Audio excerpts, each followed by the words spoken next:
Muy buenos días, bienvenidos a Pensamiento Crítico. El día de hoy con cierta tristeza por la derrota de Ecuador. No ganamos ya desde hace algún tiempo, a pesar que estamos a 3 puntos del puntero. Pero bueno, no vamos a tratar eso en Pensamiento Crítico, vamos a tratar otros temas. Le doy la bienvenida al ministro coordinador de Seguridad, César Navas, con quien vamos a hablar sobre un tema que para mí, como ciudadano, más que comunicador, es fundamental e importante como trascendente.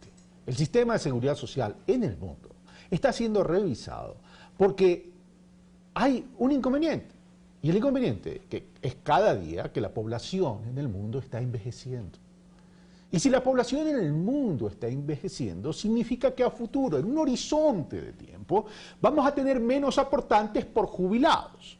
En el Ecuador se requiere 8 aportantes, 8 activos por un afiliado que se llama un pasivo. Pero eso va a cambiar.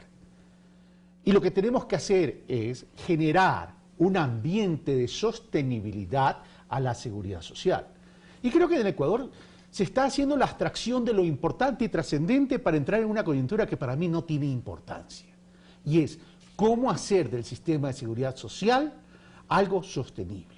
El Ecuador se puede dar el lujo de mantener regímenes especiales para la policía, para las Fuerzas Armadas, el día de mañana para los médicos, para los ingenieros comerciales, etcétera. Es lo que debemos debatir. Le doy la bienvenida al señor ministro coordinador de Seguridad, César Navas. ¿Es factible lograr una sostenibilidad manteniendo los regímenes especiales para todos aquellos que quieren ser especiales? Carlos, buenos días, buenos días también a los televidentes. Bueno, los regímenes especiales están establecidos inclusive en el marco constitucional, ¿no? Pero eso no significa que esté bien. Sí, pero justo aplicado a donde es la especificidad de, en este caso, tanto de la profesión militar como de la profesión policial. En el resto de cosas rige un principio, como está también establecido en la Constitución, de universalidad. Recordando que en este marco constitucional tenemos solo un sistema nacional de seguridad social y estos regímenes tienen que obedecer a estas particularidades. Por ejemplo, no hay que dejar de mencionar que la carrera militar es piramidal, es decir, no todos van a poder llegar a ocupar la más alta jerarquía. Entonces, eso ya te va coartando en la línea de tiempo, que no todos pueden ir ascendiendo o cumplir los tiempos mínimos. Entonces, se ha establecido un tiempo mínimo de aportaciones para que tú puedas pasar al servicio pasivo tanto en Policía Nacional como en Fuerzas Armadas. Lo que sí tenemos que discutir, y coincido contigo, para ver no solo un marco de sostenibilidad, que es importante, sino en el marco general de la seguridad social de nuestro país, de la realidad de nuestro país, para tener coherencia con las políticas de justicia y equidad, es que tienen que ser revisados estos regímenes especiales. Ver, yo no estoy diciendo que se elimine la seguridad social, yo lo que estoy diciendo es que tengamos un sistema único para poder ir guardando ciertas especificidades y particularidades, porque esto te lo planteo así de sencillo, ministro de Coordinador de Seguridad, César, y permíteme que te tutee, porque somos amigos también. Es decir, no vamos a almidonar para aparentar una entrevista, pero vamos a lo siguiente. A ver, las Fuerzas Armadas, como la policía, no tienen el universo suficiente para que de los activos financiar a los pasivos y en los niveles que hay. Así es. Por tanto, eso va a colapsar. Sí. Y por tanto, el subsidio cada día va a ser mayor año a año y un horizonte de tiempo va a ser mucho dinero que incluirlo dentro del sistema de seguridad social único. ¿Y quién termina pagando el subsidio? No es el gobierno nacional, es todos los ecuatorianos los que terminamos pagando el subsidio. Yo no estoy diciendo quítenle la seguridad social a los militares ni a la policía. Lo que estoy diciendo es inseremos el sistema para tener un sistema eficiente y un sistema sostenible. Carlos, y justo en ese sentido está planteada la reforma a la Asamblea, ¿no? Y una reforma en que primero estamos diciendo, vamos a revisar el tiempo de aportación. Segundo, vamos a trabajar en base o cómo se calculan las pensiones. Tercero, cuáles o cómo se van a incrementar estas pensiones en el tiempo. Y también hemos dicho, claro, como tiene que ser, justo con esa visión, las pensiones no pueden seguir incrementándose o haber esta diferencia tan grande con el sistema, digamos, entre comillas, civil, el sistema nacional. Entonces, hemos puesto un techo a eso. También en este momento, ¿no? O sea, eso de que dice que vamos a hacer sostenible la seguridad social de estos dos regímenes especiales por sí solas Es una fantasía. En este No, momento... Eso no es una fantasía, eso es una mentira. Bueno, sí. Pongamos los adjetivos calificativos correspondientes. Pero lo tratamos siempre de posibilidad. No, es que vamos a ser sostenibles. No van a ser sostenibles. En este momento el Estado ecuatoriano subsidia las pensiones con un 60%. Como lo mencionaste también en tu intervención, eso va a ir incrementándose en el tiempo. Mientras en una parte son 8-1 del sistema civil, es decir, por cada 8 activos tenemos un jubilado, en el sistema militar, el sistema policial, casi estamos 1-1 y con una tendencia a ir disminuyendo. Entonces, las aportaciones de los activos va a ser imposible, o es imposible que por sí cerrar esas brechas. Entonces, si el tema es no hacer un sistema único, a pesar de que es universal, etcétera, etcétera, pero lo cierto es que hay regímenes especiales, ¿cómo ir cerrando esas brechas? Porque esas brechas también tienen que ver con la capacidad de los subsidios en el día de mañana, y eso es un problema a futuro. Mira, y basado en eso ha habido cálculos actuariales el 2006, 2007, el 2010, el 2012, y creo que las personas que de forma objetiva, real, han analizado este tema, nadie se niega a que tiene que existir una reforma en estas dos leyes. Tanto así que el mismo ISFA propone el año anterior ciertas medidas para poder intervenir. Por ejemplo, ni siquiera proponen incrementar a 25 años de servicio, no, a 30 años de servicio. Propone incrementar el aporte individual del militar en 3 puntos. Y así hay otras propuestas más, porque está claro... Propuesta del propio ISFA. Del propio ISFA.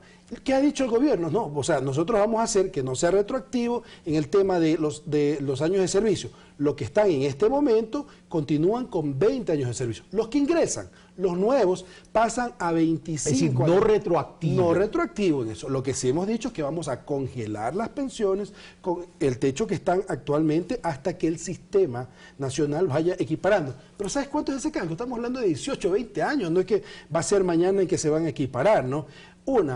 La otra, decir que en vez de que sea con el último salario, el cálculo de tu pensión, sea con los últimos 5 salarios, algo que es... Como se lo hace con la sociedad civil. Así es. O sea, no estamos planteando nada fuera de lo común, de lo lógico.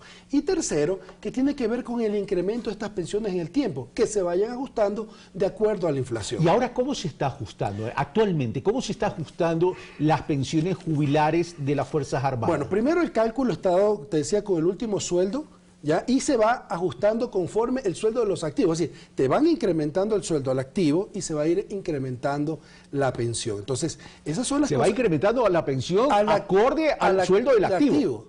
Conforme al acuerdo del activo. Entonces, ahí hay cosas que no son coherentes con una política de justicia y equidad cuando tú tienes el resto de la sociedad enmarcado en con otros otras figuras.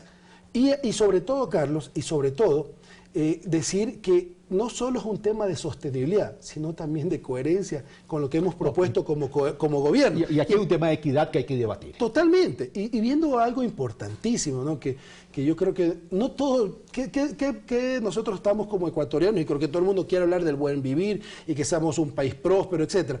Pero podemos ver hacia atrás y vemos todavía ecuatorianos, principalmente de la tercera edad, que no tienen ni siquiera acceso a la seguridad social, o no han tenido ese acceso a la seguridad social. Ha habido reformas importantísimas cuando vemos el reconocimiento de la seguridad de las amas de casa, cómo se ha formalizado el trabajo de las personas que trabajan en el área doméstica y todas estas cosas, pero ¿y el resto? El resto también tiene que participar, y como tú decías, es momento de como sociedad podamos debatir esto. Ahora, cuando hablamos del tema de los ajustes de la pensión jubilar, en el caso de los militares fundamentalmente, dice, se toma el último sueldo, llamemos así. Sí, tú puedes estar un mes en esa pero jerarquía y te fuiste con ese sueldo. Sí. Y los ajustes con base en ese sueldo, ¿se hacen en función o con base en la inflación o con base a un incremento que se lo calcula cómo? Bueno, actualmente es con base al incremento del sueldo del activo. Es decir, si la persona que está activa con tu mismo O sea, si se retira con $10.000, sí, la pensión jubilar es de $10.000. Sí. Es más, pasa algo interesante, ¿no? En este momento, como los aportes de los activos son muy altos, hay un momento dentro de la carrera donde el pasivo recibe más que el activo. por el tema del aporte, ¿no? El aporte, tú sabes que el aporte es 23% de su salario, mientras que el tope de la pensión es un 88%, o sea, va a recibir un poco más. ¿Cuál es la pensión más alta en este momento? Bueno, estamos hablando sobre los $4.850, sobre eso, actualmente. Entonces, imagínate esa diferencia. Y no solo hay esa diferencia entre el sector civil, el sector militar o el sector policial y el sector civil, sino también interna, ¿no? Ahí tú comienzas a ver diferencias entre el personal de tropa o la tripulación, también con las máximas jerarquías de Fuerzas Armadas. Claro, esto dicen, bueno, tiene que ver también con cuánto es el porcentaje que yo aporto. Y aportan mucho, aportan un 23%, pero a veces también se olvida que el Estado aporta un 26%. Y si eso lo comparamos con la seguridad social, civil, donde los aportes sinceramente no tienen esos alcances, donde tenemos aportes que bordean el 11.15%, entonces ahí está el impacto. Pero también hay que analizarlo desde otro punto de vista. Los miembros de las Fuerzas Armadas, y lo digo con profundo respeto, yo no quiero entrar al tema de la política electoral, yo quiero entrar al tema técnico de sostenibilidad de un sistema de seguridad social. Los miembros de las Fuerzas Armadas y los miembros de la Policía Nacional, en el ejercicio de su actividad, mientras estén activos, además del ingreso mensual, que es legítimo y al cual tienen derecho, tienen otro tipo de beneficios que se pueden monetarizar y que significarían ahorro en los gastos que para un miembro de la sociedad civil no sería un ahorro. ¿Existen esas condiciones? Sí, existen ciertas condiciones especiales propias también de las funciones que desempeña. Por ejemplo, un tema de vivienda fiscal, si a ti te mueven de un reparto o de una ciudad, de tu ciudad de origen a otra, hay la preocupación y parte del bienestar que se da al soldado que pueda acceder a la vivienda fiscal. La educación, ¿no? O sea, esto de la gratuidad de la educación, sin duda alguna, ha beneficiado a todos. Tú sabes, yo fui oficial de la Armada en servicio activo y cuando ingresé a la escuela naval, cuando uno ingresa a la escuela naval, bueno, uno cuando ingresa a los institutos de formación, la convicción, no andas pensando si existe el ISFA, cuánto es el aporte, ni cuánto me voy a retirar, es un tema de convicción, ¿no? Por eso yo creo que la mayor parte de los soldados entienden estas reformas, estas propuestas.